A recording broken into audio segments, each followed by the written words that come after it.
Bayangkan hidup di balik senyum palsu. Di luar, semua tampak sempurna. Keluarga bahagia, suami yang dikenal ramah, dan anak kecil yang ceria. Tapi di balik pintu tertutup, ada rahasia kelam yang menghancurkan. Sarah, seorang ibu rumah tangga, harus bertahan dalam pernikahan yang penuh kekerasan demi melindungi anaknya Raka. Setiap malam, mereka hidup dalam ketakutan, sampai akhirnya sebuah rekaman kecil mengubah segalanya. Rahasia terbongkar, trauma masa lalu terungkap, dan perjuangan panjang menuju kebebasan dimulai. Inilah kisah tentang cinta, keberanian, dan harapan di tengah badai. Apakah Sarah dan Raka bisa menemukan cahaya di ujung terowongan? Simak cerita lengkapnya hanya di sini. Matahari baru saja mulai naik di langit, dan udara pagi masih dingin. Sarah sudah bangun sejak subuh, seperti biasanya. Jam dinding di dapur menunjukkan pukul 5 lewat sedikit. Di luar sana, jalanan kompleks perumahan masih sepi, cuma ada suara burung gereja yang ribut di pohon dekat pagar. Ia menguap pelan sambil memasak air untuk teh. Harinya dimulai dengan rutinitas yang sama, hampir tanpa variasi, dan ia sudah terbiasa. "Bu, aku lapar," panggil Raka dari ruang tengah. Anaknya itu duduk di meja makan, main game di tablet kesayangannya. Mata sipitnya berbinar-binar ketika karakter di layar berhasil melompati rintangan. Sarah tersenyum kecil. "Sebentar lagi, Nak. Ibu lagi siapin sarapan." Ia memotong-motong sayuran untuk tumis kangkung, sesekali menengok ke arah kompor yang mendesis pelan. Suara minyak panas membuatnya merasa lebih tenang.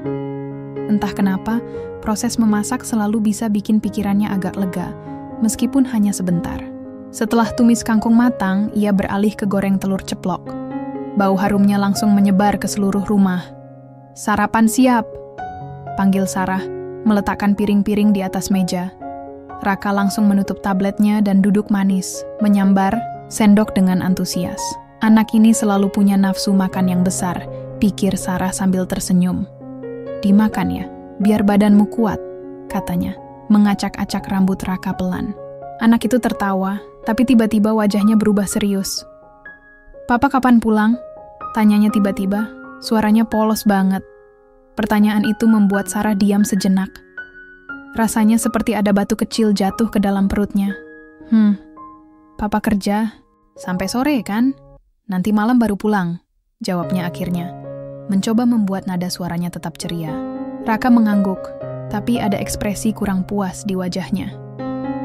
Setelah sarapan, Sarah mulai membersihkan rumah. Sapu lantai, nyapu halaman, nyuci piring, semua dilakukan dengan gerakan otomatis. Pikirannya kadang-kadang melayang, terutama saat ingat suaminya, Andi. Di mata tetangga, Andi adalah sosok suami idaman.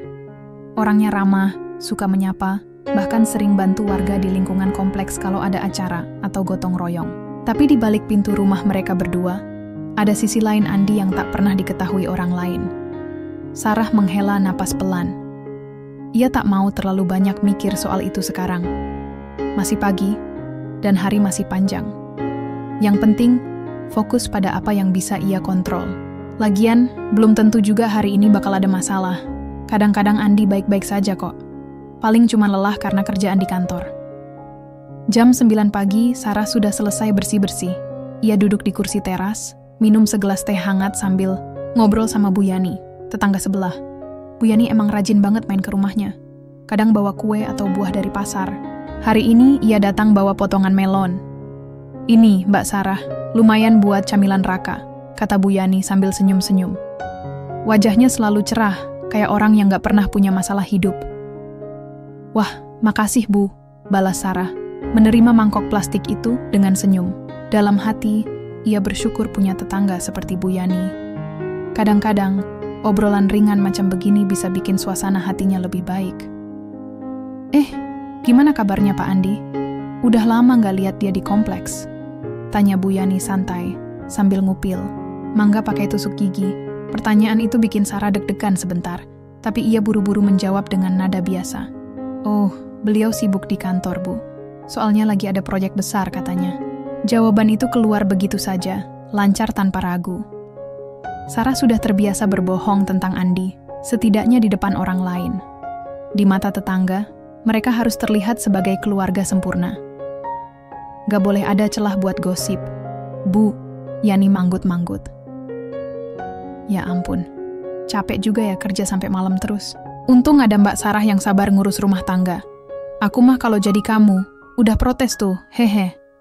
Sarah tertawa renyah, meskipun dalam hati rasanya beda. Sabar? Ia memang sabar, tapi bukan karena ikhlas. Lebih karena nggak ada pilihan lain. Kalau protes, pasti bakal ada harga yang harus dibayar. Dan harga itu, biasanya, adalah bentakan atau amarah Andi. Setelah Bu Yani pulang, Sarah kembali ke dalam rumah. Ia cek handphone. Ada beberapa pesan masuk dari grup WhatsApp ibu-ibu kompleks. Semua isinya soal rencana arisan minggu depan. Sarah cuma baca sekilas, lalu membalas singkat. Oke, aku usahain hadir ya, Bun. Siangnya, Sarah mengantar Raka ke sekolah. Anak itu udah berdiri di depan pintu, ranselnya dipakai dengan gaya sok maco, padahal ukurannya masih kebesaran. Sarah ngelus-ngelus kepala anaknya, lalu memberikan bekal makan siang yang udah disiapkan tadi pagi. Jaga diri ya, nak. Jangan lupa belajar yang rajin, pesannya sambil melambaikan tangan. Raka balas melambai, lalu lari kecil menuju gerbang sekolah. Di jalan pulang, Sarah memperhatikan sekeliling. Jalanan kompleks mulai ramai dengan ibu-ibu yang belanja atau antar anak sekolah. Ada yang saling sapa, ada yang ngobrol seru di warung dekat pos satpam. Semuanya tampak normal, bahkan terasa nyaman. Tapi entah kenapa Sarah selalu merasa ada sesuatu yang hilang. Sebuah rasa damai yang seharusnya ada di dalam hatinya. Sore harinya, Andi pulang kerja. Seperti biasa, ia masuk rumah dengan wajah lelah. Jaketnya dilempar sembarangan di sofa. Lalu ia langsung duduk sambil menyalakan TV. Sarah buru-buru ambil gelas dan tuang air mineral dingin buat suaminya. Mas, minum dulu ya, ujarnya pelan, menyodorkan gelas itu. Andi cuma angguk-angguk, tanpa bicara. Matanya tetap tertuju ke layar TV, kayak nggak peduli sama kehadiran Sarah. Sikapnya hari ini terlihat biasa saja, tapi Sarah tetap waspada. Ia tahu betul kalau mood Andi bisa berubah kapan aja, terutama kalau ada masalah di kantor. Raka pulang sekolah sekitar jam 4 sore. Anak itu langsung lari ke ayahnya, minta dipeluk. Andi memeluknya sebentar, tapi tatapannya tetap kosong. Sarah mengamati interaksi mereka dari kejauhan, hatinya campur aduk. Kadang Andi bisa jadi ayah yang baik, tapi kadang juga sikapnya dingin banget. Itu yang bikin Sarah bingung. Mana yang benar, mana yang salah. Malamnya, setelah makan malam, suasana di rumah mulai tegang. Andi nonton berita di TV sambil sesekali mengomentari berita politik yang katanya ngaco. Sarah duduk di kursi lain, pura-pura baca majalah, padahal pikirannya melayang-layang. Raka udah tidur duluan, untungnya. Ia selalu lebih tenang kalau anaknya udah nggak di situ. Tiba-tiba Andi menghela napas keras. Kerjaan hari ini bikin pusing, katanya tiba-tiba. Suaranya datar, tapi ada nada frustrasi di dalamnya. Sarah buru-buru menoleh. Oh ya? Ada apa, Mas? Banyak. Atasan terus-terusan ngasih tekanan. Mereka pikir aku robot apa? Bisa kerja non-stop tanpa istirahat? Balas Andi. Nadanya mulai meninggi. Sarah diam saja, gak berani komentar. Pengalaman udah bikin dia tahu kalau komentar di saat kayak gini cuma bakal bikin suasana tambah panas. Alih-alih, ia cuma nyerahin secangkir teh hangat ke Andi, berharap itu bisa menenangkan suaminya. Andi ngambil cangkir itu, lalu minum pelan-pelan. Setelah beberapa detik, ia bilang, "Terima kasih," dengan nada yang lebih tenang. Sarah mengangguk kecil, tapi dalam hati ia masih waspada. Ini baru awal. Belum ada yang tahu apa yang akan terjadi besok, lusa, atau minggu depan. Hari pertama, Sarah di novel ini mungkin terlihat biasa saja bagi orang lain. Tapi bagi Sarah, setiap detik di rumah itu adalah perjalanan panjang antara harapan dan ketakutan. Dunianya terlihat indah di permukaan, tapi di bawahnya ada retakan yang semakin dalam, dan Sarah tahu suatu hari retakan itu bakal pecah. Pagi itu, Sarah bangun dengan perasaan yang agak berbeda. Ada sesuatu di udara, mungkin firasat buruk, Atau mungkin cuman imajinasinya sendiri. Ia melirik jam dinding. Pukul 6 kurang 5 menit. Masih pagi banget, tapi kepala udah penuh sama pikiran-pikiran aneh. Bisa jadi hari ini bakal baik-baik aja. Gumamnya pelan sambil melangkah ke dapur. Tapi entah kenapa, kata-kata itu terdengar lebih seperti mantra daripada keyakinan beneran. Di dapur, ia mulai memasak seperti biasa. Suara minyak panas dan wajan mendesis nggak cukup buat bikin suasana hatinya lebih tenang. Air teh di gelasnya masih hangat, tapi rasanya hambar. Sarah tahu ada sesuatu yang beda hari ini, meskipun ia belum bisa ngejelasin apa itu. Raka masuk dapur sambil mengucek-ngucek matanya. "Bu, aku lapar," katanya polos, kayak biasa. Anak itu selalu punya cara buat bikin Sarah lupa sejenak sama semua beban pikirannya. "Sabar ya nak, sebentar lagi sarapan siap," jawab Sarah sambil tersenyum tipis. Tapi senyum itu cuma setengah-setengah, nggak sampai matanya. Raka mungkin masih kecil buat ngeh, tapi Sarah sadar kalau akhir-akhir ini ia sering banget pura-pura bahagia. Setelah sarapan, Sarah mulai bersih-bersih rumah. Sapu lantai, nyuci piring, nyetrika baju Andi, semua dilakukan dengan gerakan otomatis. Tangan kerja, tapi pikiran melayang-layang. Ia ingat komentar Andi semalam soal tekanan di kantor. Kata-katanya dingin, tapi nadanya menyiratkan amarah yang tertahan. Apa dia bakal bawa masalah itu pulang lagi? Pikir Sarah dalam hati. Pertanyaan itu bikin dadanya sesak, tapi ia coba usir pikiran negatif itu. Toh, kadang-kadang Andi cuma butuh waktu buat meredakan emosi. Atau setidaknya, itulah yang Sarah coba yakinkan ke dirinya sendiri. Jam 10 pagi, handphone Sarah bunyi. Pesan dari grup WhatsApp ibu-ibu kompleks. Ada undangan arisan minggu depan, beberapa kabar gosip tentang tetangga, dan juga broadcast, pesan motivasi pagi. Sarah cuma baca sekilas, lalu tutup aplikasi. Hari ini, semua itu terasa nggak penting. Tiba-tiba, suara pintu depan berderit. Andi keluar dari kamar, pakai kemeja rapi dan dasi yang belum dikencangkan. Wajahnya kelihatan lelah banget, kayak orang yang malamnya nggak tidur sama sekali. "Mas, mau ke kantor?" tanya Sarah pelan, mencoba ramah. Andi cuma manggut-manggut tanpa lihat Sarah. Ia ambil tas kerjanya dari meja, lalu berdiri di depan cermin buat merapikan dasi. Gerakannya cepat, tapi ada sesuatu yang kasar di caranya. Sarah diam aja, nggak berani ngomong lagi. "Jangan lupa beli sayur kalau ke warung," kata Andi tiba-tiba. Suaranya datar, tapi ada nada tajam di ujung kalimatnya. "Iya mas," balas Sarah. "Cepet-cepet, takut salah bicara." Setelah Andi pergi, Sarah lega sebentar. Tapi lega itu nggak bertahan lama. Sejak Andi mulai bekerja di posisi baru beberapa bulan lalu, tekanan di kantornya makin besar.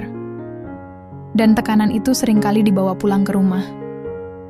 Awalnya cuma omelan kecil, tapi sekarang, Sarah nggak tahu sampai mana batasnya.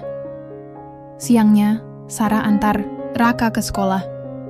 Di jalan, anak itu cerita soal temannya yang suka main bola sama dia di halaman sekolah. Raka ketawa-ketawa, mukanya cerah banget.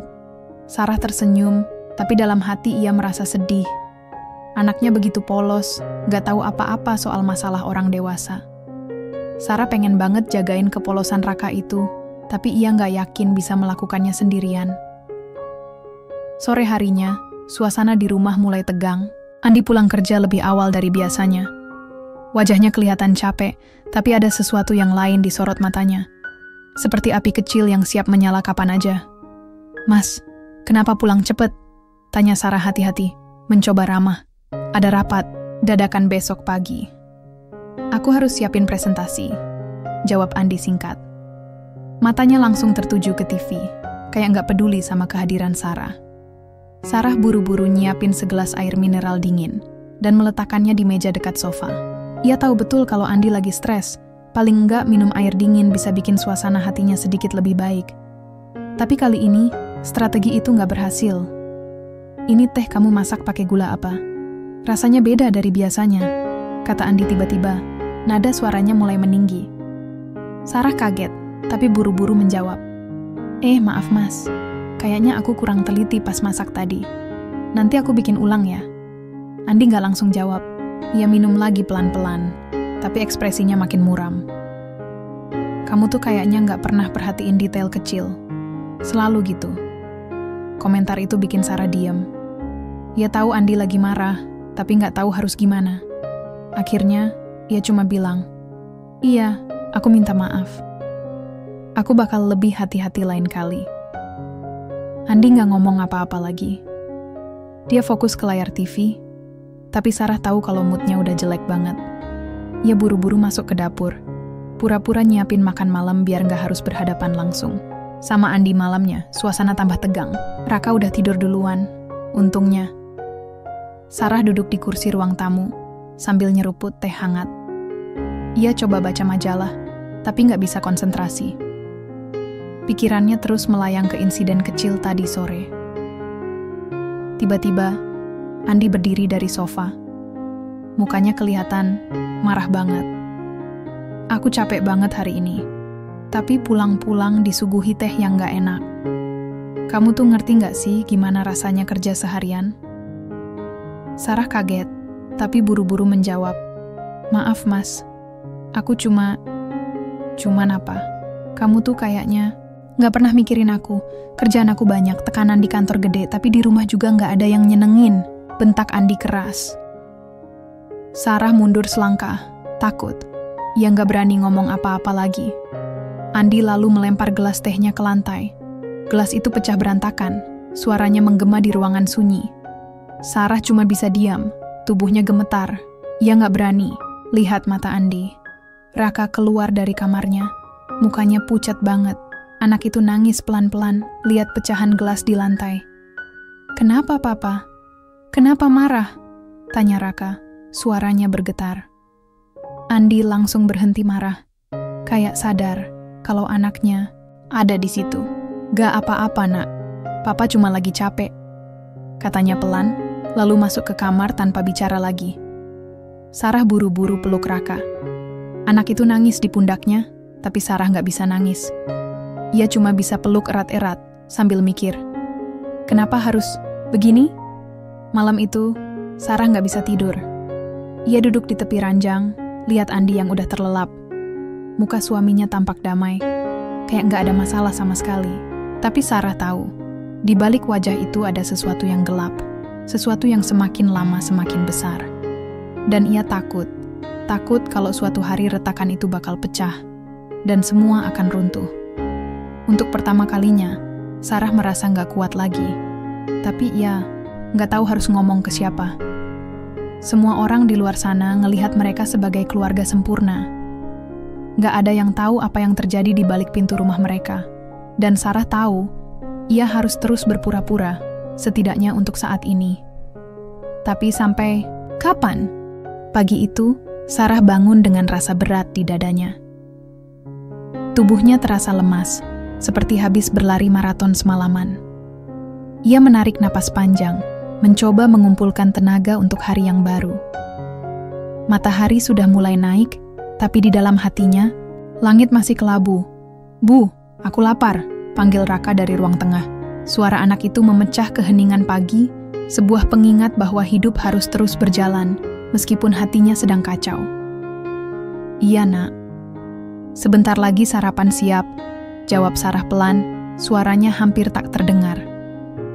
Ia berusaha tersenyum ketika keluar dari kamar menuju dapur, tapi senyum itu tipis banget. Bahkan untuk dirinya sendiri, rasanya palsu. Sambil memasak tumis kangkung dan goreng telur ceplok, pikiran Sarah melayang ke kejadian kemarin malam. Pecahan gelas yang berserakan di lantai, air mata Raka, dan tatapan kosong Andi setelah amarahnya mereda. Semua itu seperti film horor yang terus diputar ulang di kepalanya. "Bu, aku bantu nyiapin meja ya?" tanya Raka tiba-tiba. Suaranya ceria meski matanya masih terlihat sayu. Anak itu pasti coba keras-keras melupakan peristiwa malam kemarin. Sarah merasa hatinya remuk sekaligus lega. Remuk karena Raka harus melihat hal-hal yang seharusnya nggak dia lihat. Lega karena anaknya masih punya semangat buat membantu. "Iya, nak. Makasih ya," balas Sarah sambil mengacak-acak rambut Raka pelan. Tapi gerakan tangannya terasa kaku, seperti ada beban besar di pundaknya. Setelah sarapan, suasana di rumah lebih sunyi dari biasanya. Andi udah berangkat kerja sejak subuh, bahkan sebelum Sarah bangun. Ada secarik kertas di meja makan, bertuliskan, "Aku pulang telat, jangan nunggu." Kalimat itu singkat banget, tapi bagi Sarah, rasanya kayak ada ribuan makna tersembunyi di balik kata-kata dingin itu. Raka duduk di kursi belajarnya, pura-pura fokus sama PR sekolahnya. Tapi Sarah tahu kalau anak itu cuma main-main sama pensilnya. Sesekali ia melirik ke arah ibunya, kayak mau ngomong sesuatu tapi nggak berani. Sarah mendekat lalu jongkok di depan anaknya. "Ada apa, Nak? Kenapa lihat-lihat gitu?" Raka ragu-ragu sejenak, lalu akhirnya bicara. "Bu, kenapa Papa sering marah-marah? Aku takut." Pertanyaan itu bikin Sarah diam beberapa detik. Matanya berkaca-kaca, tapi ia buru-buru menyeka air. Mata itu pakai punggung tangan. "Papa capek, Nak. Kerjaannya banyak, jadi kadang-kadang emosinya nggak bisa dikontrol." Tapi Raka tampak belum puas. "Kenapa kita nggak pindah aja, biar Papa nggak capek lagi?" Sarah tertegun. Jawaban anaknya begitu sederhana, tapi justru menusuk hatinya. Pindah? Enak aja dibilang gitu, tapi kenyataannya mana semudah itu. Mereka punya rumah ini, punya tetangga yang selama ini ngelihat mereka sebagai keluarga ideal. Kalau pindah, orang-orang bakal curiga. Dan kalau curiga, rahasia keluarga ini bakal terbongkar. Itu nggak gampang, Nak. Tapi Ibu janji akan cari cara biar semuanya lebih baik, kata Sarah pelan. Meski ia sendiri nggak yakin bisa menepati janji itu. Siang harinya, Sarah antar Raka ke sekolah. Di jalan, ia perhatikan wajah anaknya yang kelihatan murung banget. Biasanya Raka selalu cerita soal teman-temannya atau game favoritnya, tapi kali ini ia diam saja. Sarah coba ajak ngobrol, tapi jawabannya cuma anggukan atau gumaman pendek. "Kamu, kenapa, Nak? Ada masalah di sekolah?" tanya Sarah khawatir. Raka geleng-geleng kepala. "Enggak, Bu. Cuman, aku pengen Papa nggak marah-marah lagi." Sarah nggak bisa ngomong apa-apa. Hanya bisa megang tangan anaknya erat-erat, berharap sentuhan itu bisa kasih sedikit kekuatan buat Raka. Di sekolah, Sarah ketemu Bu Yani lagi. Tetangganya itu langsung nyamperin, kayak biasa, bawa potongan buah jeruk. "Mbak Sarah, gimana kabarnya? Kok kayaknya agak kurusan ya?" tanya Bu Yani sambil nyodorin jeruk itu. Sarah buru-buru senyum. "Ah iya nih, Mas Andi lagi banyak kerjaan, jadi aku ikut-ikut stres mikirin rumah tangga." Bu Yani manggut-manggut, kayak ngerti banget. "Ya ampun, capek juga ya jadi ibu rumah tangga. Apalagi kalau suami sibuk. Tapi sabar Mbak, pasti ada hikmahnya." Sarah cuman bisa manggut-manggut pelan. Sabar? Ia memang sabar, tapi sampai kapan? Malamnya, suasana di rumah tambah berat. Andi pulang lebih awal dari biasanya, tapi moodnya jelek banget. Wajahnya kelihatan lelah, dan ada sesuatu di sorot matanya yang bikin Sarah waspada. "Mas, makan dulu ya?" tanya Sarah hati-hati, mencoba ramah. Andi cuma angguk-angguk tanpa lihat Sarah. Ia duduk di sofa, langsung nyalain TV. Tapi nggak sampai 5 menit, ia langsung matiin lagi. "Kamu tuh kayaknya nggak pernah bisa ngerti posisi aku," kata Andi tiba-tiba. Suaranya datar, tapi ada nada tajam di ujung kalimatnya. Sarah kaget, tapi buru-buru menjawab, "Aku ngerti, Mas. Kamu lagi banyak tekanan di kantor." "Nggak cuman itu," potong Andi keras. "Di rumah juga nggak ada yang nyenengin. Kamu tuh kayak robot. Kerjaan rumah tangga aja yang penting. Tapi nggak pernah mikirin perasaanku." Sarah mundur selangkah, takut. Ia nggak berani ngomong apa-apa lagi. Andi lalu berdiri, mendekat ke arahnya. "Kamu tuh nggak pernah mikirin aku." Tanpa sadar, tangan Andi terangkat. Sarah refleks tutup muka dengan tangan. Tapi bukannya ditampar, Andi malah mendorongnya keras. Sarah jatuh ke lantai, lututnya terbentur sudut meja. "Aduh, rintih." Sarah pelan, tubuhnya gemetaran. Ia lihat Andi kayak sadar apa yang dilakukannya. Ekspresinya berubah dari marah jadi bingung. "Maaf, aku nggak sengaja," kata Andi pelan, lalu masuk ke kamar tanpa bicara lagi. Sarah duduk di lantai, tangannya nahan lutut yang sakit. Ia nggak nangis, tapi rasanya lebih parah daripada nangis. Ini pertama kalinya Andi melakukan kekerasan fisik. Selama ini cuma kata-kata kasar, omelan, atau barang-barang yang dilempar. Tapi kali ini, ia benar-benar disentuh dengan kasar. Raka keluar dari kamarnya, mukanya pucat. "Bu, kamu kenapa? Papa kenapa marah lagi?" Sarah buru-buru bangkit, lalu peluk anaknya erat-erat. "Nggak apa-apa, Nak. Ibu cuma terpeleset, nggak usah takut." Tapi Sarah tahu, bohong itu nggak bakal bertahan lama. Raka udah mulai lihat retakan-retakan di keluarga mereka. Dan retakan itu makin lebar, makin dalam. Malam itu, Sarah nggak bisa tidur. Ia duduk di tepi ranjang, lihat Andi yang udah terlelap. Muka suaminya tampak damai, kayak nggak ada masalah sama sekali.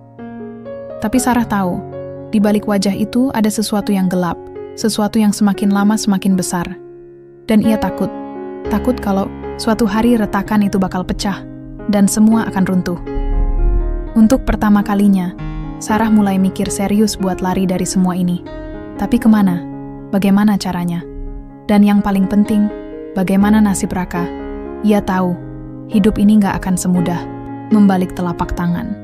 Tapi satu hal yang pasti, ia harus cari cara buat melindungi anaknya, apapun resikonya. Pagi itu, Sarah bangun dengan tubuh yang terasa lebih berat daripada biasanya. Lututnya masih sakit dari kejadian semalam, dan memarnya mulai terlihat samar-samar di bawah kulit. Ia menatap dirinya sendiri di cermin kamar mandi, wajah pucat, mata lelah, dan senyum yang dipaksakan. Rasanya seperti ada beban besar yang menekan dadanya, tapi ia harus tetap berdiri tegak. Untuk Raka. "Bu, aku udah siap," teriak Raka dari ruang tengah. Suara anak itu terdengar ceria, meskipun Sarah tahu kalau dalam hatinya, Raka pasti merasa cemas dan takut. Anak itu selalu pintar menyembunyikan perasaannya, mungkin karena sudah terbiasa melihat ibunya melakukan hal yang sama. "Iya, Nak. Sebentar, lagi kita berangkat," balas Sarah sambil menghela napas panjang. Ia pakai celana panjang buat nutupin memar di lututnya, lalu masuk ke dapur buat nyiapin sarapan. Tapi kali ini, tangannya gemetar saat memotong sayuran. Pikirannya terus melayang ke kejadian semalam. Dorongan Andi, tatapan kosongnya setelah sadar apa yang dilakukan, dan wajah pucat Raka yang ketakutan. Di sekolah, suasana nggak jauh beda. Raka kelihatan normal aja di depan teman-temannya, tapi Bu Yuli, gurunya, ngeh ada sesuatu yang aneh. Anak itu lebih pendiam dari biasanya, dan kadang-kadang matanya kosong kayak orang mikirin sesuatu yang berat banget. Bu Yuli akhirnya memutuskan buat ngobrol sama Raka pas jam istirahat. "Raka, kamu kenapa? Kayaknya akhir-akhir ini kamu kurang fokus belajar ya?" tanya Bu Yuli pelan. Duduk di sebelah anak itu di kelas yang udah sepi. Raka ragu-ragu sejenak, lalu jawab pelan-pelan. "Nggak apa-apa, Bu. Aku cuma capek." Bu Yuli manggut-manggut, tapi ekspresinya masih khawatir. "Kalau ada masalah, kamu bisa cerita sama ibu. Ibu bakal bantu kok." Raka diam aja, tapi matanya berkaca-kaca. Ia pengen banget cerita, tapi takut. Takut papa marah lagi, takut mama sedih, takut semua orang tahu rahasia keluarganya. Akhirnya, ia cuma bilang, "Aku baik-baik aja, Bu. Makasih." Sore harinya, Sarah antar Raka pulang sekolah.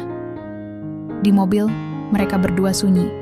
Biasanya Raka ngomong tentang game atau teman-temannya, tapi kali ini ia diam saja. Sarah coba ajak ngobrol, tapi jawaban anak itu cuma singkat dan datar. "Kamu kenapa, Nak? Ada masalah di sekolah?" tanya Sarah. Suaranya penuh khawatir. Raka geleng-geleng kepala. "Enggak, Bu, cuma aku pengen papa nggak marah-marah lagi." Sarah ngerasa jantungnya kayak mau copot. Kata-kata itu bikin dia ingat kejadian semalam. Ia nggak bisa jawab apa-apa, cuman bisa megang tangan anaknya erat-erat. Di rumah, suasana tambah berat. Andi pulang kerja lebih awal dari biasanya, tapi moodnya masih jelek banget. Wajahnya kelihatan lelah, dan ada sesuatu di sorot matanya yang bikin Sarah waspada. "Mas, makan dulu ya." Tanya Sarah hati-hati, mencoba ramah. Andi cuman angguk-angguk tanpa lihat Sarah. Ia duduk di sofa, langsung nyalain TV. Tapi nggak sampai 5 menit, ia langsung matiin lagi. Kamu tuh kayaknya nggak pernah bisa ngerti posisi aku, kata Andi tiba-tiba. Suaranya datar tapi ada nada tajam di ujung kalimatnya. Sarah kaget, tapi buru-buru menjawab, aku ngerti mas, kamu lagi banyak tekanan di kantor. Nggak cuma itu, potong Andi keras. Di rumah juga nggak ada yang nyenengin. Kamu tuh kayak robot, kerjaan rumah tangga aja yang penting, tapi nggak pernah mikirin perasaanku. Sarah mundur selangkah, takut. Ia nggak berani ngomong apa-apa lagi. Andi lalu berdiri, mendekat ke arahnya. Kamu tuh nggak pernah mikirin aku. Tanpa sadar, tangan Andi terangkat. Sarah refleks tutup muka dengan tangan. Tapi bukannya ditampar, Andi malah mendorongnya keras. Sarah jatuh ke lantai, lututnya terbentur sudut meja. Aduh, rintih. Sarah pelan, tubuhnya gemetaran. Ia lihat Andi kayak sadar apa yang dilakukannya. Ekspresinya berubah dari marah jadi bingung. Maaf, aku nggak sengaja, kata Andi pelan, lalu masuk ke kamar tanpa bicara lagi. Sarah duduk di lantai, tangannya nahan lutut yang sakit. Ia nggak nangis, tapi rasanya lebih parah daripada nangis. Ini pertama kalinya Andi melakukan kekerasan fisik. Selama ini cuma kata-kata kasar, omelan, atau barang-barang yang dilempar. Tapi kali ini, ia benar-benar disentuh dengan kasar. Raka keluar dari kamarnya, mukanya pucat. Bu, kamu kenapa? Papa kenapa marah lagi? Sarah buru-buru bangkit, lalu peluk anaknya erat-erat. Gak apa-apa nak, ibu cuma terpeleset, gak usah takut. Tapi Sarah tahu, bohong itu gak bakal bertahan lama. Raka udah mulai lihat retakan-retakan di keluarga mereka. Dan retakan itu makin lebar, makin dalam. Malam itu, Sarah gak bisa tidur. Ia duduk di tepi ranjang, lihat Andi yang udah terlelap. Muka suaminya tampak damai, kayak gak ada masalah sama sekali. Tapi Sarah tahu, di balik wajah itu ada sesuatu yang gelap, sesuatu yang semakin lama semakin besar. Dan ia takut kalau suatu hari retakan itu bakal pecah dan semua akan runtuh. Untuk pertama kalinya, Sarah mulai mikir serius buat lari dari semua ini. Tapi kemana? Bagaimana caranya? Dan yang paling penting, bagaimana nasib Raka? Ia tahu, hidup ini gak akan semudah membalik telapak tangan. Tapi satu hal yang pasti, ia harus cari cara buat melindungi anaknya. Apapun resikonya. Malam itu, Sarah duduk di tepi ranjang sambil memandangi ponselnya. Layarnya menyala redup, menampilkan halaman pencarian Google dengan kata-kata yang ia ketik pelan-pelan. Cara melaporkan KDRT dan perlindungan untuk korban kekerasan rumah tangga. Ia buru-buru menghapus riwayat pencariannya setelah membaca beberapa artikel singkat. Jantungnya berdegup kencang, takut kalau Andi tiba-tiba masuk ke kamar dan melihat apa yang sedang ia lakukan. Sarah tahu, ini bukan pertama kalinya. Ia kepikiran soal kabur atau cari bantuan. Tapi kali ini beda. Ada rasa putus asa yang lebih besar, tapi di saat yang sama, ada juga semacam percikan harapan. Mungkin masih ada jalan keluar. Esok paginya, suasana di rumah terasa lebih sunyi dari biasanya. Andi udah berangkat, kerja sejak subuh, lagi-lagi tanpa bicara banyak. Raka duduk di meja makan, main game di tablet kesayangannya. Anak itu kelihatan tenang, tapi Sarah tahu kalau dalam hatinya, Raka pasti gelisah. Semua kejadian belakangan ini pasti bikin dia merasa nggak aman. Bu, aku sekolah dulu ya, kata Raka akhirnya. Suaranya pelan banget kayak orang yang takut salah. Ngomong. Sarah tersenyum tipis, lalu megang pundak anaknya erat-erat. Hati-hati ya nak, belajar yang rajin.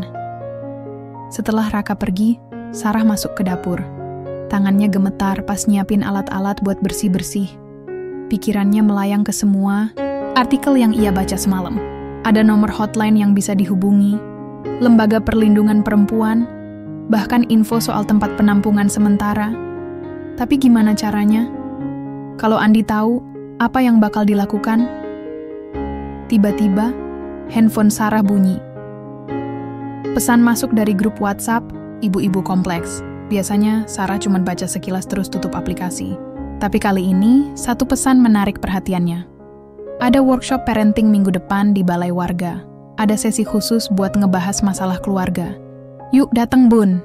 Sarah diam sejenak, matanya tertuju ke layar ponsel. Workshop parenting?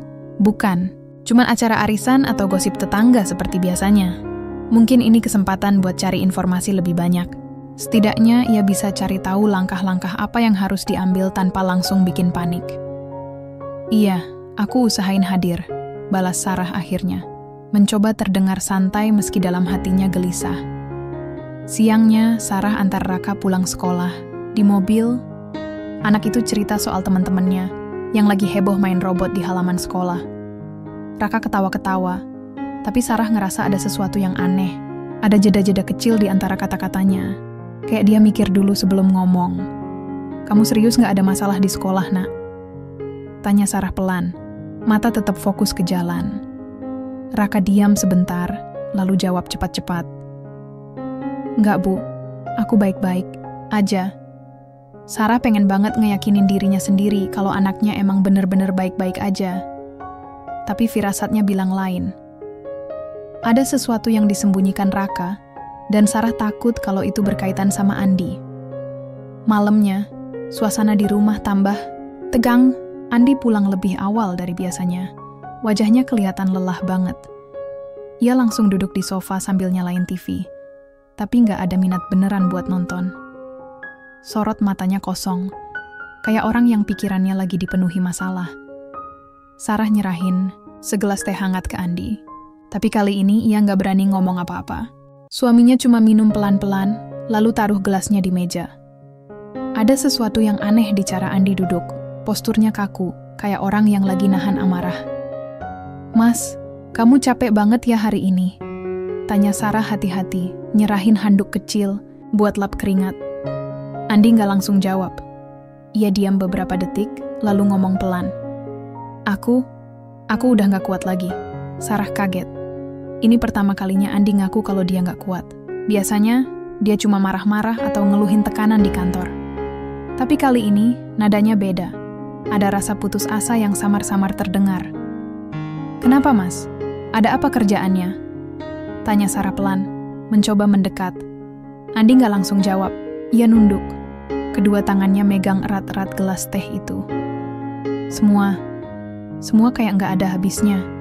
Aku selalu gagal. Di kantor, di rumah. Andi nggak lanjutin kalimatnya. Matanya berkaca-kaca, tapi nggak ada air mata yang keluar. Sarah bingung. Di satu sisi, ia kasihan sama Andi. Tapi di sisi lain, ia ingat semua kekerasan yang udah Andi lakukan. Apa ini cuman alasan buat minta maaf? Atau Andi bener-bener ngerasa bersalah? Mas, kata Sarah pelan, suaranya ragu-ragu. Aku ngerti kamu lagi banyak masalah, tapi kita harus cari cara buat atasi ini. Gak bisa terus-terusan kayak gini. Andi diam aja.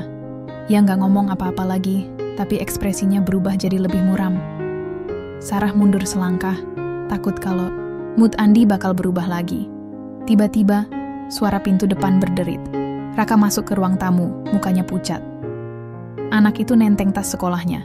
Padahal jam segitu mestinya dia udah tidur. Raka, kenapa belum tidur? Tanya Sarah khawatir. Raka gak langsung jawab. Ia lihat ke arah Andi, lalu ke arah Sarah kayak bingung mau ngomong apa.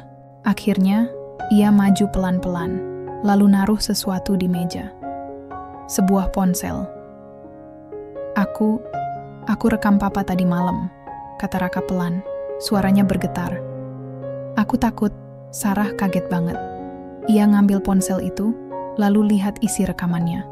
Videonya menunjukkan kejadian malam kemarin, Andi yang marah-marah, mendorong Sarah sampai jatuh, dan ekspresi kosong Andi setelah sadar apa yang dilakukannya. Sarah rasanya kayak disambar petir. Ia nggak nyangka kalau Raka merekam semua itu. Raka, kenapa kamu rekam ini? Tanya Sarah pelan, suaranya bergetar. Biar ada bukti. Kalau aku mau cerita ke guru atau polisi, jawab Raka, matanya berkaca-kaca. Aku takut, Bu. Aku takut papa marah-marah lagi. Sarah peluk Raka erat-erat. Ia nggak bisa ngomong apa-apa. Hatinya remuk, tapi di saat yang sama, ia merasa lega. Akhirnya, ada bukti. Akhirnya, ada sesuatu yang bisa digunakan buat cari bantuan. Andi lihat ke arah mereka berdua. Mukanya pucat banget. Kamu rekam aku? Raka nunduk, takut. Sarah buru-buru berdiri di depan anaknya, melindungi Raka dari tatapan Andi. Ini demi kebaikan kita semua, Mas, kata Sarah tegas. Suaranya lebih kuat daripada biasanya. Aku nggak bisa terus-terusan diam. Aku harus lindungi Raka. Andi duduk lagi, kepalanya ditutupi kedua tangannya. Ia tampak bingung, marah, tapi juga ngerasa bersalah. Sarah tahu, ini titik balik. Mereka nggak bisa balik lagi ke hidup yang lama. Semua sudah berubah. Malam itu Sarah nggak bisa tidur. Ia duduk di tepi ranjang, lihat Raka yang udah terlelap di kamarnya. Ia tahu, besok bakal ada banyak tantangan. Tapi untuk pertama kalinya, ia merasa ada harapan. Rekaman itu adalah awal dari sesuatu yang baru. Sesuatu yang mungkin bisa menyelamatkan mereka berdua. Sarah pegang ponsel Raka erat-erat, lalu simpan di laci meja rias. Ia harus hati-hati. Kalau Andi tahu, semuanya bisa tambah buruk. Tapi ia juga tahu, ini adalah senjatanya. Senjata buat melawan ketakutan dan kegelapan yang selama ini menjerat mereka. Untuk pertama kalinya, Sarah merasa siap buat bertarung. Pagi itu, Sarah bangun dengan perasaan campur aduk. Ada semacam ketegangan yang menggantung di udara, seperti awan hitam yang siap meledakkan hujan badai kapan saja. Di satu sisi, ia merasa lega karena akhirnya ada bukti konkret, rekaman video, dari Raka yang bisa menunjukkan kebenaran tentang Andi. Tapi di sisi lain, ia juga takut. Takut akan apa yang bakal terjadi kalau rahasia ini terbongkar. Bu, aku sekolah dulu ya, kata Raka pelan. Mukanya masih pucat kayak orang yang baru semalaman mikirin sesuatu berat banget. Sarah tersenyum tipis, lalu megang pundak anaknya, erat-erat. Hati-hati ya nak, jangan cerita soal ponsel itu ke siapa-siapa, oke? Biar ibu aja yang urus. Raka manggut-manggut pelan, lalu keluar rumah. Sarah lihat anak itu melambai pelan dari jendela mobil sebelum pergi. Hatinya rasanya remuk sekaligus tegang. Ia tahu, hari ini bakal jadi salah satu hari paling penting dalam hidupnya. Di sekolah, suasana biasa aja bagi Raka. Anak itu duduk di kursinya, pura-pura fokus sama PR matematika. Tapi pikirannya melayang-layang. Ia ingat wajah papanya yang marah, suara bentakan keras, dan tangisan ibunya. Semua itu kayak film horor yang terus diputar ulang di kepalanya. Tiba-tiba, Bu Yuli, guru favoritnya, nyamperin ke mejanya pas jam istirahat. Raka, kamu kenapa? Kayaknya akhir-akhir ini kamu kurang semangat belajar ya. Raka ragu-ragu sejenak, lalu jawab pelan-pelan. Gak apa-apa Bu, aku cuma capek. Bu Yuli ngangguk-ngangguk, tapi ekspresinya masih khawatir. Kalau ada masalah, kamu bisa cerita sama ibu. Ibu bakal bantu kok. Raka diam aja, tapi matanya berkaca-kaca. Ia pengen banget cerita, tapi takut. Takut papa marah lagi, takut mama sedih. Akhirnya, ia cuma bilang, aku baik-baik aja Bu, makasih. Tapi Bu Yuli gak puas sama jawaban itu. Ia ngeh ada sesuatu yang aneh. Setelah Raka keluar kelas buat istirahat, Bu Yuli iseng-iseng ngecek tas sekolah anak itu. Mungkin ada petunjukan atau sesuatu yang bisa kasih tahu kenapa Raka berubah drastis akhir-akhir ini. Dan di situ, ia nemuin ponsel Raka yang tertinggal. Mungkin Raka lupa naruhnya pas buru-buru keluar kelas. Bu Yuli ragu-ragu sejenak, tapi rasa penasarannya lebih besar. Ia nyalain ponsel itu, dan langsung nemuin rekaman video yang Raka simpan. Wajah Bu Yuli langsung berubah serius setelah nonton video itu. Dalam rekaman tersebut, terlihat jelas Andi yang marah-marah, mendorong Sarah sampai jatuh, dan semua kejadian tragis itu direkam tanpa suara yang dibuat-buat. Ini bukan rekayasa, ini nyata. Siang harinya, Sarah masih berada di rumah, nyiapin makan siang. Pikirannya terus melayang ke ponsel Raka. Ia udah naruh ponsel itu di tempat yang aman, tapi tetap aja ada rasa cemas. Bagaimana kalau Andi nemuin? Atau lebih parah, bagaimana kalau Raka bawa lagi ke sekolah? Tiba-tiba, handphone Sarah bunyi. Panggilan, masuk dari nomor gak dikenal. Sarah ragu-ragu sejenak tapi akhirnya angkat. Halo? Katanya pelan. Selamat siang, Mbak Sarah. Saya dari Dinas Perlindungan Perempuan dan Anak, kata suara di seberang telepon. Kami ingin bicara soal laporan yang masuk dari pihak sekolah anak Anda.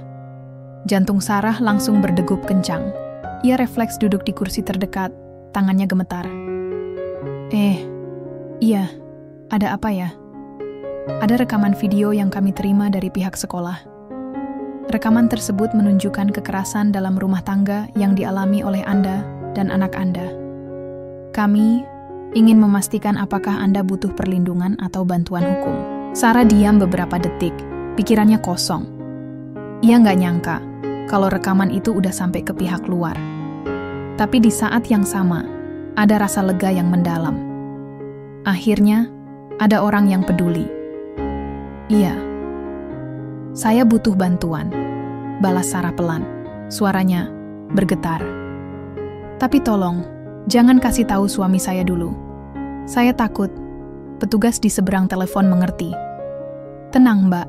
Kami akan menjaga kerahasiaan Anda. Kami akan datang ke rumah Anda sore ini untuk diskusi lebih lanjut.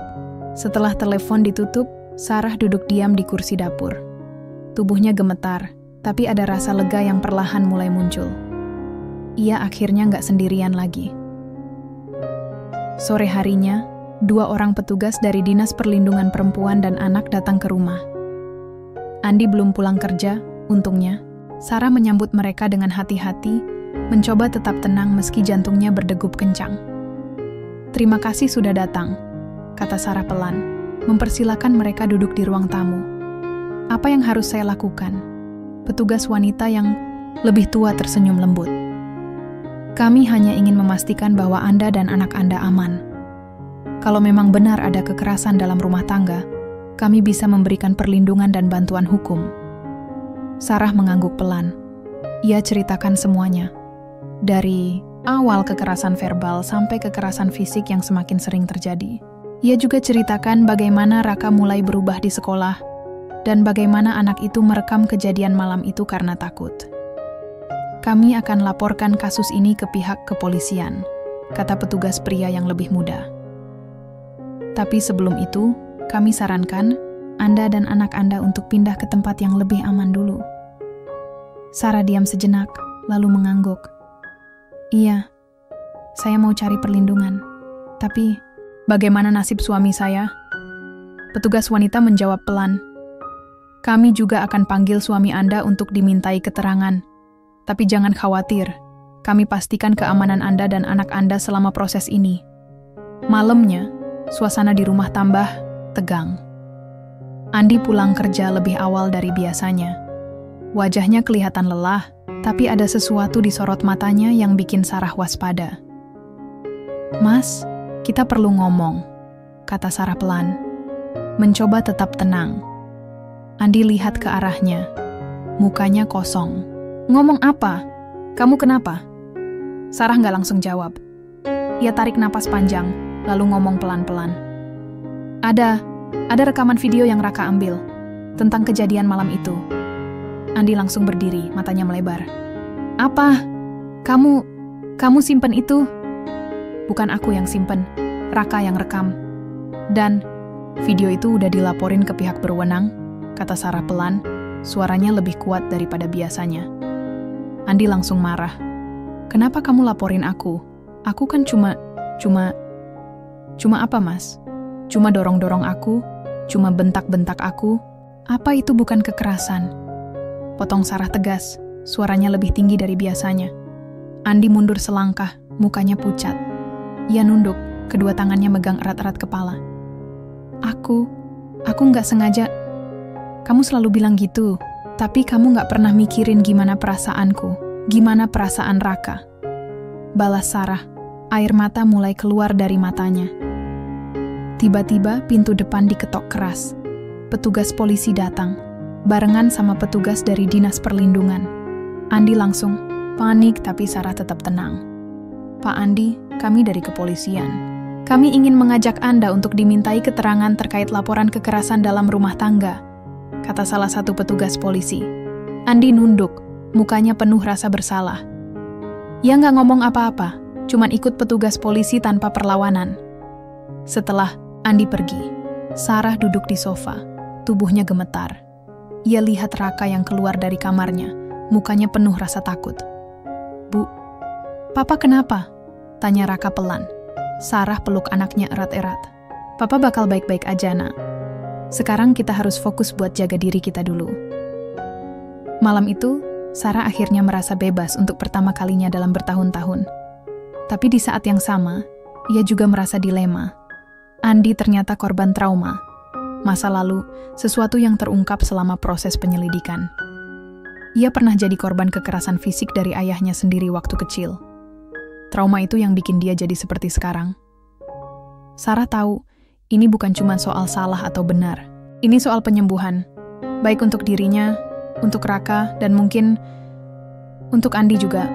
Untuk pertama kalinya Sarah merasa ada harapan. Harapan buat memperbaiki semuanya. Pagi itu, Sarah bangun dengan perasaan yang berbeda. Ada rasa lega yang mendalam di dada, tapi juga ada ketegangan yang belum sepenuhnya hilang.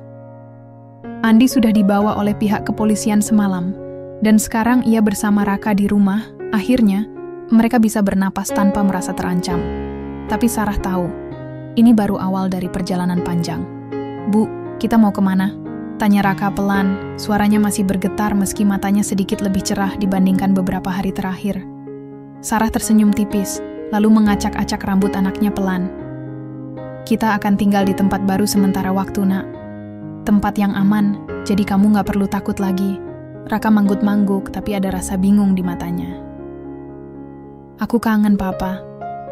Sarah diam sejenak, hatinya remuk mendengar kata-kata itu. Raka masih kecil, polos, dan cinta pada Andi belum pudar meski semua yang terjadi. Ia tahu kalau anaknya butuh waktu buat benar-benar memahami situasi mereka. "Ibu juga kangen sama Papa, Nak," balas Sarah akhirnya. Suaranya lembut tapi bergetar. "Tapi kadang-kadang kita harus jaga diri kita dulu, biar kita bisa kuat bareng-bareng." Sore harinya, petugas dari Dinas Perlindungan Perempuan dan Anak datang ke rumah buat menjemput Sarah dan Raka. Mereka membawa mobil khusus yang sudah disiapkan buat korban KDRT. Sarah buru-buru ngepek barang-barang penting, pakaian, dokumen penting, dan beberapa mainan favorit Raka. Semua dilakukan dalam diam, karena Sarah nggak ingin anaknya merasa lebih stres dari yang udah ada. "Nanti kita bakal tinggal di shelter, Mbak," jelas salah satu petugas wanita, Bu Sari. "Tempatnya aman. Jadi kamu nggak perlu khawatir soal siapapun yang nyari kamu atau anakmu." Sarah cuman manggut-manggut, tangannya gemetar pas megang tas kecilnya. Ia nggak yakin apa ini langkah yang tepat, tapi ia tahu ini satu-satunya cara buat melindungi Raka. Di shelter, suasana cukup tenang. Ada beberapa ibu lain yang juga tinggal di sana, masing-masing dengan cerita mereka sendiri. Sarah langsung ditempatkan di kamar kecil tapi bersih, barengan sama Raka. Anak itu langsung duduk di kasur, main tablet kesayangannya kayak biasa. Sarah lihat ekspresi anaknya, dan meski masih ada bayang-bayang ketakutan, setidaknya Raka kelihatan lebih santai. Esok paginya, Sarah dipanggil buat ngobrol sama psikolog yang ditugaskan buat kasusnya. Di ruangan kecil yang hanya diisi meja dan 2 kursi, Sarah duduk sambil memeluk secangkir teh hangat. Psikolognya Pak Adi, orangnya ramah banget, kayak orang yang udah terbiasa ngadepin masalah berat. "Mbak Sarah, gimana perasaan kamu sekarang?" tanya Pak Adi pelan, mencoba bikin suasana nyaman. Sarah tarik napas panjang, lalu jawab pelan-pelan. Aku lega sih, karena sekarang aku sama Raka aman. Tapi kadang-kadang aku juga merasa bersalah. Soalnya aku tahu Andi juga korban trauma, masa lalu. Dia nggak selamanya jahat. Pak Adi manggut-mangguk, kayak ngerti betul apa yang Sarah rasain. "Itu wajar, Mbak. Kadang-kadang kita merasa dilema antara marah sama kasihan. Tapi ingat, trauma Andi tuh bukan alasan buat melakukan kekerasan. Itu cuma penjelasan kenapa dia jadi seperti itu. Sarah diam sejenak, lalu ngangguk pelan. Aku pengen Andi sembuh. Aku pengen dia dapat bantuan biar nggak kayak gini lagi. Tapi aku juga takut dia balik ke rumah nanti malah makin parah. Itu risiko yang harus kamu pertimbangkan, balas Pak Adi pelan. Tapi sekarang, fokus utama kamu adalah menyembuhkan diri kamu sama Raka. Kalau Andi mau sembuh, dia harus ngelewatin proses yang panjang. Dan itu pilihan dia, bukan beban kamu. Kata-kata itu bikin Sarah mikir keras. Ia nggak bisa terus-terusan nanggung semuanya sendirian. Andi harus bertanggung jawab atas apa yang dia lakukan, tapi juga butuh bantuan buat ngatasi trauma masa lalunya. Di hari yang sama, Sarah dapat kabar kalau Andi udah mulai jalani pemeriksaan di kantor polisi. Petugas bilang kalau dia bakal dikasih kesempatan buat ikut sesi konseling dan terapi trauma, tapi hukuman tetap bakal diberikan sesuai aturan hukum. Dia nangis pas dimintai keterangan, kata salah satu petugas yang ngasih kabar ke Sarah.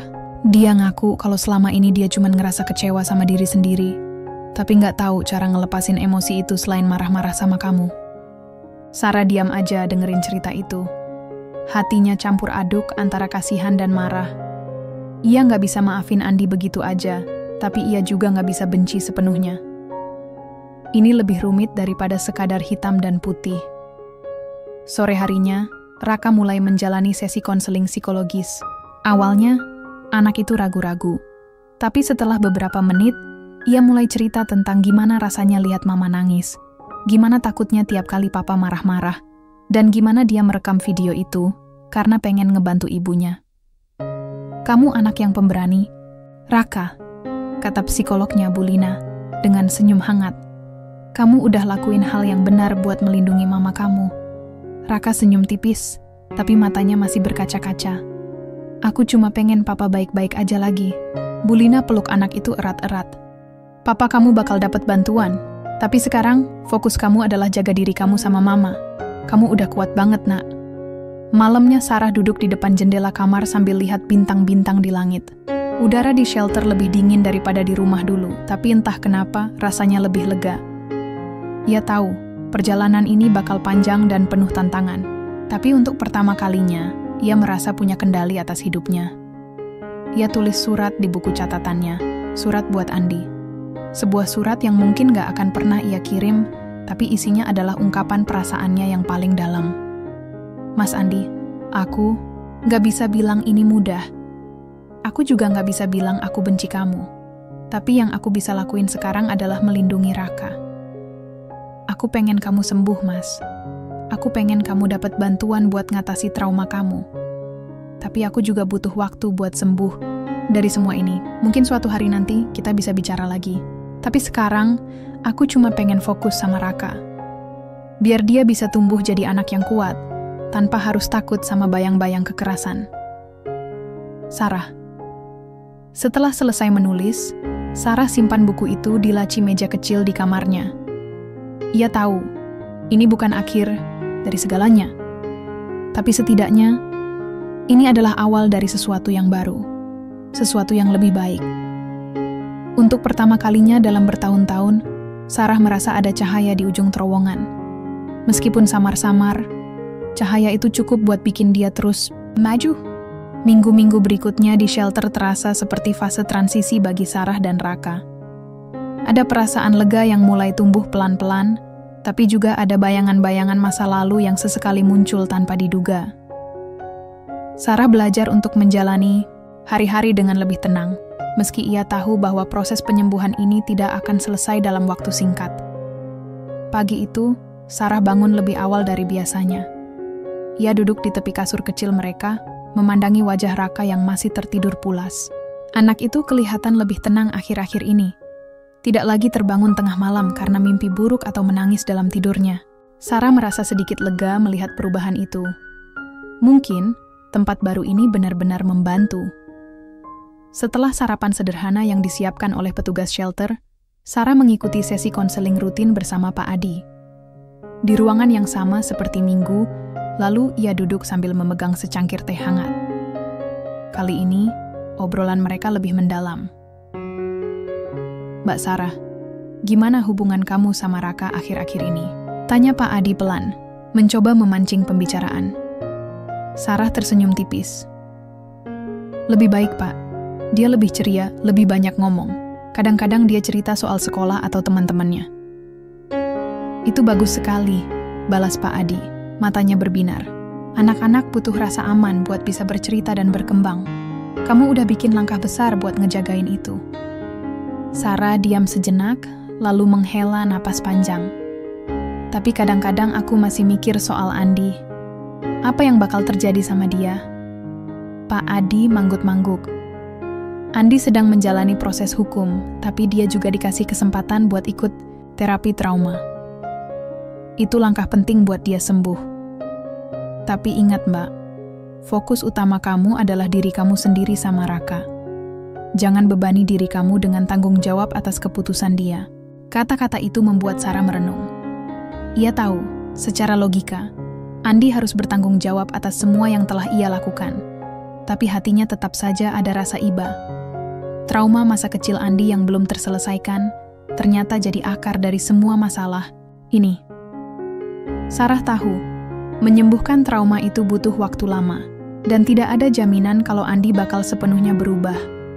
Di sisi lain, Andi sendiri sedang menjalani proses hukum yang cukup ketat. Setelah pemeriksaan awal, ia ditahan sementara waktu di rumah tahanan. Setiap hari, ia dipanggil buat mengikuti sesi konseling bersama psikolog forensik yang ditunjuk pengadilan. Awalnya, Andi menolak keras. Ia marah, menyangkal bahwa ia butuh bantuan. Tapi setelah beberapa kali sesi, ia mulai membuka diri. Saya cuma capek, kata Andi pada psikolognya. Bu Ratna, suaranya bergetar. Saya selalu merasa gagal, di kantor, di rumah. Dan setiap kali saya marah, saya nggak bisa ngontrol diri saya. Bu Ratna mendengarkan dengan sabar. Itu normal, Mas Andi. Tapi yang harus kita cari tahu adalah kenapa kamu selalu merasa begitu. Apakah ada hubungannya dengan masa kecilmu?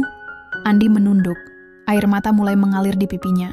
Untuk pertama kalinya, ia menceritakan tentang masa kecilnya yang penuh kekerasan. Ayahnya sering memukulnya, ibunya hanya diam tanpa melawan. Andi merasa seperti anak yang tak berguna, selalu salah, dan tidak pernah cukup baik. Saya gak mau kayak dia, kata Andi pelan, suaranya penuh penyesalan. Tapi saya gak tahu gimana cara ngubah itu. Bu Ratna memberikan senyum lembut. Ini adalah langkah pertama, Mas. Kamu sudah mulai menyadari masalahmu. Sekarang, kita akan bekerja bareng buat ngebantu kamu melewati ini. Sementara itu, Raka juga menjalani konseling rutin bersama Bu Lina. Anak itu mulai lebih terbuka tentang perasaannya. Ia cerita soal rasa takutnya tiap kali papa marah-marah, dan bagaimana ia merekam video itu karena ingin melindungi mama. Aku takut mama pergi, kata Raka pelan, matanya berkaca-kaca. Aku cuma pengen mama sama papa baik-baik. Aja lagi, Bu Lina peluk Raka erat-erat. Kamu udah lakuin hal yang sangat berani, Nak. Tapi ingat, kamu gak bisa nanggung semua ini sendirian. Biar mama yang atur semuanya. Dan kamu fokus buat bahagia ya. Raka mengangguk pelan, lalu tersenyum tipis.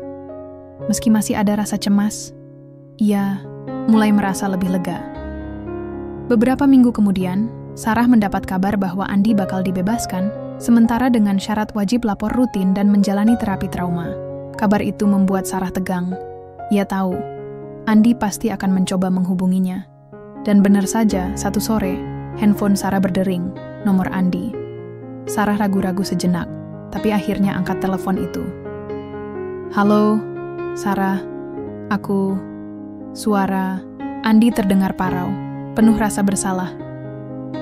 Aku minta maaf. Aku ngerti aku salah. Aku pengen ketemu kamu sama Raka. Sarah diam beberapa detik, hatinya campur aduk. Mas, aku masih butuh waktu. Aku sama Raka butuh waktu buat sembuh. Kamu juga harus fokus sama terapimu. Andi diam sejenak, lalu ngomong pelan. Aku ngerti. Aku cuma pengen bilang aku nyesel banget. Aku bakal usaha buat berubah. Sarah tarik napas panjang. Aku harap kamu bisa sembuh, Mas. Tapi sekarang, biar kita jalanin proses ini masing-masing dulu, ya? Setelah telepon ditutup, Sarah duduk diam di kursi kamarnya.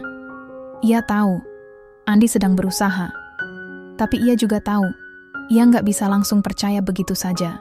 Terlalu banyak luka yang harus disembuhkan, terlalu banyak kepercayaan yang harus dibangun ulang. Malam itu, Sarah duduk di depan jendela sambil memandangi langit malam. Bintang-bintang tampak lebih terang daripada biasanya, seperti memberikan harapan kecil di tengah kegelapan. Ia merasa perlahan-lahan mulai menemukan kedamaian dalam dirinya. Ia tulis surat lain di buku catatannya, surat buat dirinya sendiri. Sarah, kamu udah kuat banget selama ini. Kamu udah lakuin yang terbaik buat melindungi Raka. Sekarang, fokus sama proses penyembuhanmu. Jangan takut buat maju perlahan-lahan. Kamu gak sendirian. Sarah. Setelah selesai menulis, Sarah simpan buku itu kembali di laci kecilnya. Ia tahu, perjalanan ini masih panjang. Tapi setidaknya, ia sudah mulai melangkah menuju kehidupan yang lebih baik. Untuk pertama kalinya, Sarah merasa ada harapan nyata di masa depan. Harapan buat dirinya, buat Raka, dan mungkin suatu hari nanti, buat Andi juga. Setahun sudah berlalu sejak Sarah dan Raka meninggalkan rumah lama mereka. Waktu memang tak pernah berhenti, tapi bagi Sarah, setiap hari terasa seperti batu kecil yang ditumpuk satu persatu untuk membangun jembatan menuju masa depan yang lebih baik. Meski prosesnya lambat dan penuh tantangan, ada satu hal yang pasti. Hidup mereka kini jauh lebih tenang. Pagi itu, Sarah bangun dengan senyum tipis di wajahnya. Matahari masuk lewat celah-celah gorden sederhana apartemen baru mereka, menyinari ruangan kecil yang dipenuhi barang-barang esensial saja. Tak ada kemewahan, tapi semuanya terasa nyaman dan aman. Ia melihat Raka yang masih tidur pulas di kasurnya, wajahnya polos tanpa beban. Anak itu tumbuh lebih ceria, lebih lepas dari bayang-bayang ketakutan yang dulu sering menghantuinya. Sarah mendekati anaknya, lalu mencium keningnya pelan. "Selamat pagi, Nak," katanya lembut. Suaranya penuh kasih sayang. Raka membuka matanya, perlahan, lalu tersenyum. "Pagi, Bu. Aku mau sarapan apa?" "Ada bubur ayam kesukaan kamu," jawab Sarah sambil tertawa kecil. Mereka mungkin hidup sederhana, tapi sarapan bersama adalah momen yang selalu ia nikmati. Ada kehangatan dalam rutinitas kecil seperti ini. Setelah sarapan, Raka bersiap-siap untuk pergi ke sekolah. Ia sudah kembali ke sekolah reguler beberapa bulan lalu, setelah sempat menjalani sesi konseling intensif.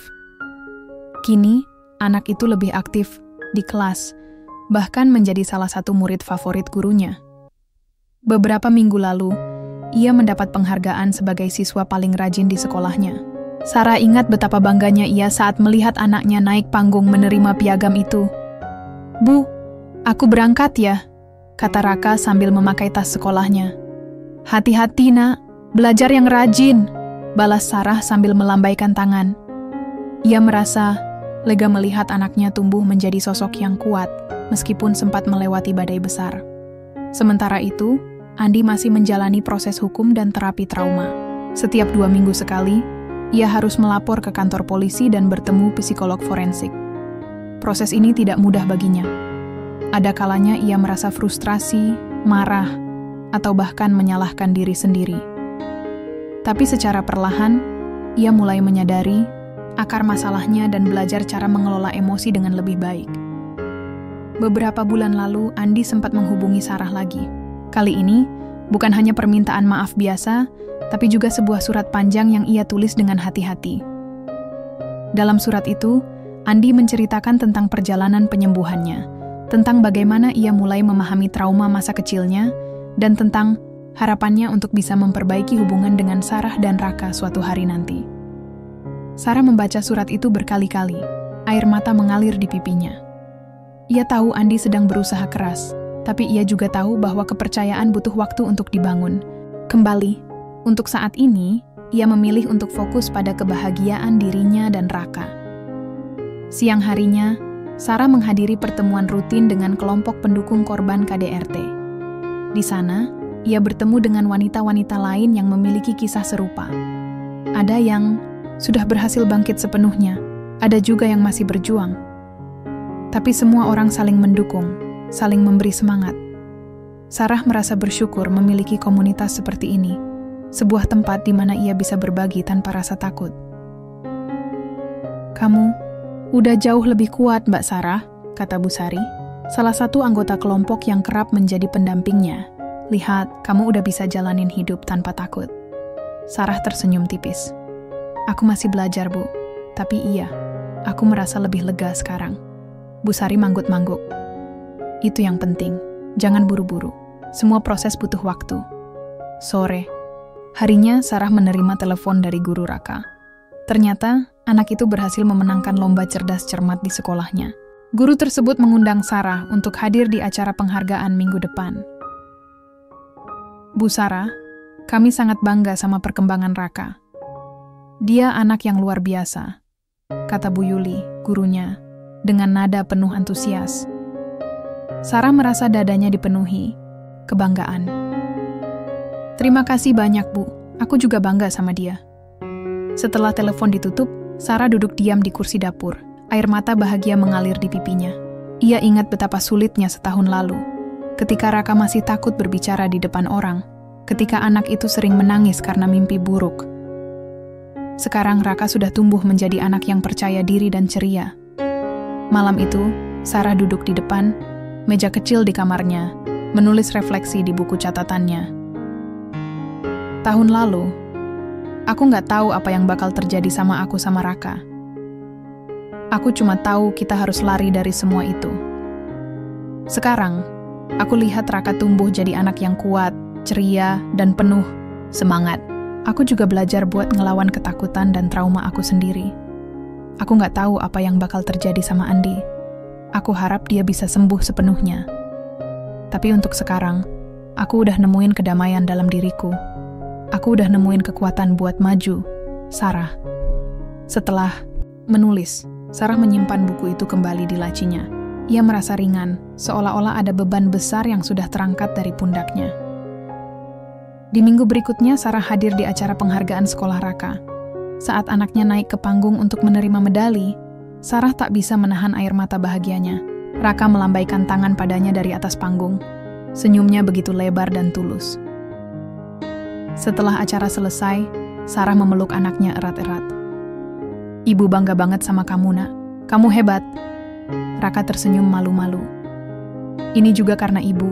Bu, kamu yang selalu dukung aku." Sarah merasa hatinya penuh. Untuk pertama kalinya dalam hidupnya, ia merasa bahwa segala perjuangannya selama ini tidak sia-sia. Malam itu, Sarah duduk di balkon apartemen mereka, memandangi langit malam yang penuh bintang. Udara dingin menyentuh kulitnya, tapi ia merasa hangat di dalam hati. Ia tahu, perjalanan ini belum sepenuhnya selesai. Masih ada luka-luka yang butuh waktu untuk sembuh. Masih ada kekhawatiran yang kadang muncul. Tapi satu hal yang pasti, ia sudah menemukan keberanian untuk menjalani hidup dengan caranya sendiri. Untuk pertama kalinya, Sarah merasa siap menghadapi apapun yang akan datang di masa depan. Ia sudah belajar bahwa kebahagiaan bukan tentang kesempurnaan, tapi tentang keberanian untuk terus maju, meski langkahnya kecil dan perlahan. Dan itu sudah cukup. Pagi itu, Sarah bangun dengan perasaan yang berbeda dari biasanya. Ada rasa damai yang mendalam di dadanya, seperti matahari yang muncul setelah badai panjang. Setahun lebih telah berlalu sejak ia dan Raka meninggalkan rumah lama mereka, dan kini hidup mereka terasa seperti lembaran baru yang penuh harapan. Sarah duduk di tepi kasur sambil memandangi foto-foto lama di album keluarga. Ada foto Raka kecil yang tersenyum lebar di taman, ada juga foto Andi yang dulu selalu terlihat ramah di acara keluarga kompleks. Semua kenangan itu membawa senyum tipis di wajahnya, meski di balik senyum itu ada rasa sedih yang tak bisa sepenuhnya hilang. "Bu, aku sekolah dulu ya," panggil Raka dari ruang tengah. Suaranya ceria seperti biasa. Sarah bangkit dari tempat tidur, lalu memeluk anaknya erat-erat. "Hati-hati ya, Nak. Belajar yang rajin." Raka mengangguk, lalu melambaikan tangan sebelum keluar dari apartemen. Sarah menutup pintu pelan-pelan, lalu duduk di sofa sambil menatap langit biru di luar jendela. Ia merenung tentang perjalanan panjang yang sudah mereka lalui, dari hari-hari gelap penuh ketakutan hingga momen-momen tenang seperti ini. Beberapa hari kemudian, Sarah mendapat kabar bahwa Andi sudah menyelesaikan proses terapi trauma dan mulai menjalani rehabilitasi sosial. Pihak pengadilan memberi izin baginya untuk bertemu Raka secara terbatas dengan syarat-syarat ketat yang harus dipatuhi. Andi sendiri menghubungi Sarah melalui telepon, suaranya lebih tenang daripada sebelumnya. "Sarah, aku cuma mau bilang makasih," kata Andi pelan, nada suaranya penuh penyesalan. "Aku ngerti kalau aku masih punya banyak utang budi sama kamu sama Raka. Aku cuma pengen kamu tahu kalau aku udah belajar banyak dari semua ini." Sarah diam sejenak, lalu menjawab pelan-pelan, "Mas, aku senang dengar kamu udah mulai sembuh. Tapi ingat, ini bukan soal maaf atau nggak maaf. Ini soal gimana kita semua bisa jadi lebih baik." Andi menghela napas panjang. "Iya, aku ngerti. Aku pengen ketemu Raka lagi suatu hari nanti. Kalau kamu ngizinin." Sarah tarik napas dalam-dalam. Ia tahu bahwa ini adalah langkah besar bagi Andi. Tapi ia juga tahu bahwa keputusan ini harus melibatkan Raka. "Mas, aku bakal omongin ini sama Raka dulu. Tapi ingat, apapun keputusannya, kamu harus hormatin." Andi mengangguk meski Sarah tidak bisa melihatnya. "Aku ngerti. Makasih, Sarah." Setelah telepon ditutup, Sarah duduk diam di kursi dapur. Ia merasa campur aduk antara lega dan waspada. Ia tahu bahwa Andi sudah berusaha keras untuk berubah, tapi ia juga tahu bahwa kepercayaan butuh waktu untuk dibangun kembali. Malamnya, Sarah duduk bersama Raka di ruang tamu. Anak itu sedang asik main game di tablet kesayangannya, tapi Sarah tahu bahwa ini adalah momen yang tepat untuk bicara. "Raka, ada sesuatu yang mau ibu omongin sama kamu," kata Sarah pelan, mencoba tetap tenang. Raka langsung menoleh, matanya penuh rasa ingin tahu. "Apa, Bu? Papa kamu? Dia udah banyak berubah, Nak. Dia udah belajar buat ngelawan masalahnya, dan sekarang dia pengen ketemu kamu lagi. Kamu mau ketemu dia?" Raka diam sejenak, lalu menunduk. Aku takut." "Bu, takut papa marah-marah lagi?" Sarah memeluk anaknya erat-erat. "Ibu ngerti, Nak. Tapi ingat, sekarang ada aturan ketat buat papa. Kalau dia coba marah-marah lagi, kita bisa langsung laporkan. Jadi kamu nggak perlu takut." Raka mengangguk pelan, lalu tersenyum tipis. "Kalau gitu, aku mau ketemu papa. Tapi cuma kalau ibu ada di situ." Sarah tersenyum lega. "Tentu, Nak. Ibu bakal ada di situ bareng kamu." Pertemuan pertama antara Raka dan Andi berlangsung di kantor psikolog forensik yang mengawasi proses rehabilitasi Andi. Ruangan itu sederhana, hanya diisi meja bundar dan beberapa kursi. Sarah duduk di sudut ruangan, memastikan bahwa segala sesuatunya berjalan dengan aman. Awalnya, suasana tegang. Andi duduk di depan Raka, matanya berkaca-kaca. Ia tidak berani menatap anaknya langsung. "Raka, Papa minta maaf," kata Andi pelan, suaranya bergetar. Papa tahu Papa salah. Papa nggak mau kamu takut sama Papa lagi." Raka diam sejenak, lalu mengangguk pelan. "Aku kangen Papa, tapi aku takut Papa marah-marah lagi." Andi menunduk, air mata mulai mengalir di pipinya. "Papa janji nggak bakal kayak gitu lagi, Nak. Papa bakal usaha keras buat jadi papa yang baik." Sarah melihat interaksi itu dengan hati yang campur aduk. Ia merasa lega melihat Andi yang begitu tulus meminta maaf, tapi ia juga tahu bahwa ini adalah awal dari proses panjang lainnya. Untuk saat ini, ia memilih untuk fokus pada kebahagiaan Raka. Beberapa minggu kemudian, Sarah mulai membuka diri untuk hal-hal baru dalam hidupnya. Ia mulai bekerja paruh waktu sebagai penulis artikel online, sesuatu yang selalu ia impikan sejak dulu. Meski pekerjaan itu tidak memberikan banyak uang, ia merasa bahagia karena bisa melakukan sesuatu yang ia sukai. Ia juga mulai menjalin hubungan baru dengan orang-orang di sekitarnya. Di sebuah acara komunitas korban KDRT, ia bertemu seorang pria bernama Arif. Mereka sering berbincang tentang kehidupan, mimpi, dan harapan masa depan. Arif adalah orang yang sabar dan pengertian. Seseorang yang membuat Sarah merasa nyaman untuk pertama kalinya setelah bertahun-tahun. "Aku nggak buru-buru, Mbak Sarah," kata Arif suatu sore saat mereka minum kopi bersama di taman. "Aku cuma pengen kamu tahu kalau kamu nggak sendirian lagi." Sarah tersenyum tipis. Aku juga seneng kenal kamu, Mas Arif. Tapi aku masih butuh waktu buat sembuh sepenuhnya." Arif manggut-manggut. "Itu wajar.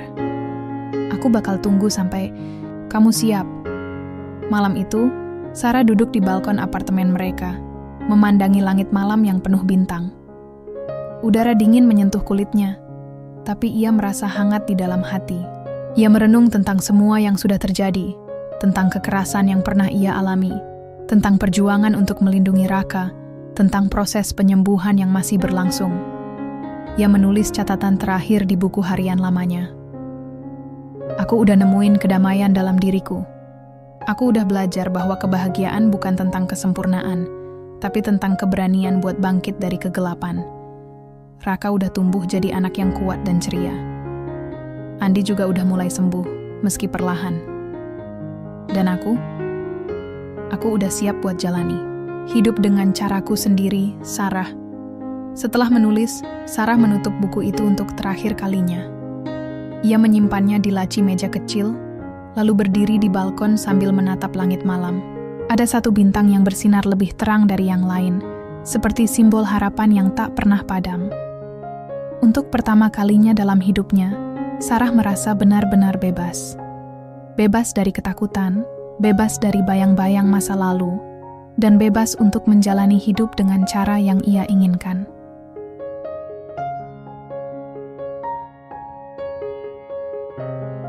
Demikian kisah Sarah dan Raka adalah bukti bahwa keberanian bisa ditemukan dalam langkah-langkah kecil. Bahwa meski badai terasa begitu besar, cahaya selalu ada di ujung terowongan. Jika kamu terinspirasi oleh perjuangan mereka, jangan lupa untuk berbagi cerita ini kepada orang-orang terdekatmu. Siapa tahu, kisah ini bisa menjadi harapan bagi seseorang yang sedang membutuhkan kekuatan. Jika kamu suka dengan cerita ini, jangan lupa like, komen, dan subscribe channel ini ya. Di channel ini, aku sering berbagi kisah-kisah inspiratif, drama kehidupan, dan tips seputar keluarga yang bisa membuatmu merasa lebih dekat dengan harapan. Ada banyak video lainnya yang bisa kamu tonton. Pastikan kamu tidak melewatkannya.